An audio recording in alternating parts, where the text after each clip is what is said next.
Cook with கோமாளி இன்சிடென்ட்டை அறந்தாங்கி நிஷா தரப்புல இருந்து நிறைய விஷயங்கள் சொல்லியிருக்காங்க.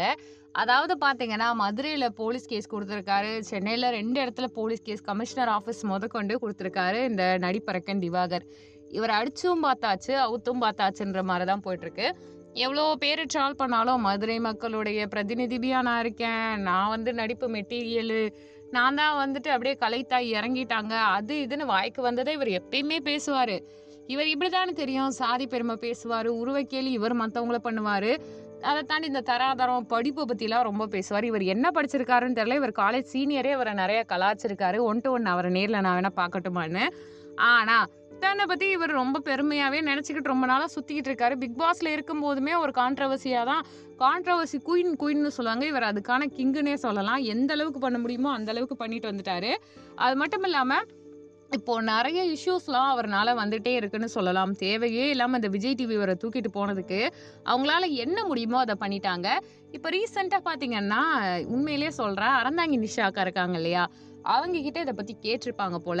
அதாவது நீங்க போயிட்டு உங்ககிட்ட தான் அப்படி தப்பா நடந்துக்கிட்டாங்களா? இதுக்கெல்லாம் நீங்க காரணமான்னு கேட்கும்போது, இங்க பாருங்க, அவரு தேவையே இல்லாம மாக்காப்பா மேல மத்தவங்க மேல பழி போடுறாரு. அப்படி எதுவுமே நடக்கல. புகழும் எதுவும் பண்ணல, மாக்காப்பாவும் எதுவும் பண்ணல. குறிப்பா இவர் சொல்றாரு இல்லையா, கானா வினோத் அவங்க யாரும் எதுவும் பண்ணல. இவர் வந்து ஒரு டெலியூஷன்ல தான் இருக்காரு. அது மட்டும் இல்லாம பொண்ணுங்க எல்லார்கிட்டயும் இவர் தப்பா பேசுறனால அவங்கள பாதுகாக்கிறதுக்காக தான் இது எல்லாமே மத்தவங்க பண்ணியிருக்காங்க. விஜய் டிவியை பொறுத்த வரைக்கும் விமன் சேஃப்டி அப்படின்றதுக்கு ரொம்ப ப்ரையாரிட்டைஸ் பண்ணுவாங்க. அந்த ரீசன்னால மட்டும்தான் வந்துட்டு இப்போ அவரை வெளியில துரத்துனாங்க. என்ன விஷயம் ஏது விஷயம் நான் அதிகமா சொல்ல விரும்பலன்னு அவங்க சொல்லியிருப்பாங்க. பட் உண்மையான விஷயம் என்னன்னா, அவங்க நிஷா கிட்ட தான் அவர் வந்து ஜோக்குன்ற பேர்ல இப்படி பண்ணியிருக்காரு. ஆக்சுவலா இந்த மாதிரியான தரம் தாழ்ந்த ஜோக்க வந்து யாருமே ஏத்துக்க மாட்டாங்க.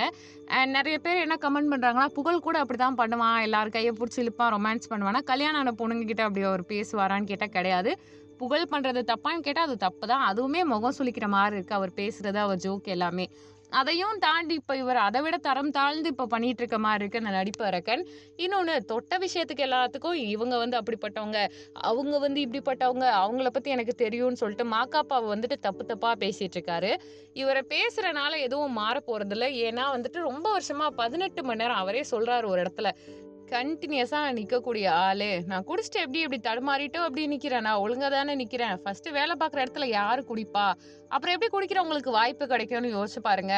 இவர் பெசாட்டுக்கு அசால்ட்டா இன்டர்வியூ எல்லாத்துலயும் அம்மாவை பத்தி, என் பொண்டாட்டிய பத்தி எல்லாம் பேசுறாரு. தாயா இருந்தாலும் தாரமா இருந்தாலும் பார்க்க மாட்டோமா குடிச்சிட்டோன்னு. என்னென்னமோ வாய்க்கு வந்த மாதிரி பேச, அப்புறமா வந்துட்டு அடுப்பாங்கிற சண்டீர்ன்ற வார்த்தையெல்லாம் அவர் சொல்லியிருப்பாரு.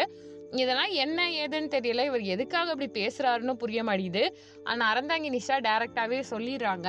இந்த மாதிரி இதுக்கெல்லாம் காரணம் நடிப்பு அரக்கன் திவாகர் தான். பொம்பளைங்க கிட்ட அவர் தவறா நடந்துக்கிட்டாருன்னு ஒரு இஷ்யூவாவே வெளியில சொல்லிட்டாங்க. ஸோ இதனால அவரு நிறைய யூடியூப் சேனல்ல இன்டர்வியூ கொடுக்கும்போது ஒரு சேனலுக்கு போயிட்டு இன்டர்வியூ கொடுக்குற சமயத்துல நீங்க கேமராவை உடைச்சிட்டு கத்திட்டு என்ன அடைச்சு வச்சிருக்காங்க, அது பண்றாங்க இது பண்றாங்கன்னு சொல்லிட்டு ஒரு விக்டிம் கார்டே ப்ளே பண்ணிட்டு இருக்காரு. அந்த சேனல் சம்மந்தப்பட்டவங்க எல்லாருமே வீடியோ வெளியிட கடைசியில சொல்றாங்க 4 லட்ச ரூபாய் கேமரா உடைச்சிட்டாங்கன்னும் போது, அவன்லாம் ஒரு ஆள் மதிச்சு நீங்க கூப்பிட்டீங்களா? உங்களுக்கு இது தேவைதான். உங்களை யாரு ஃபர்ஸ்ட் கூப்பிட சொன்னது?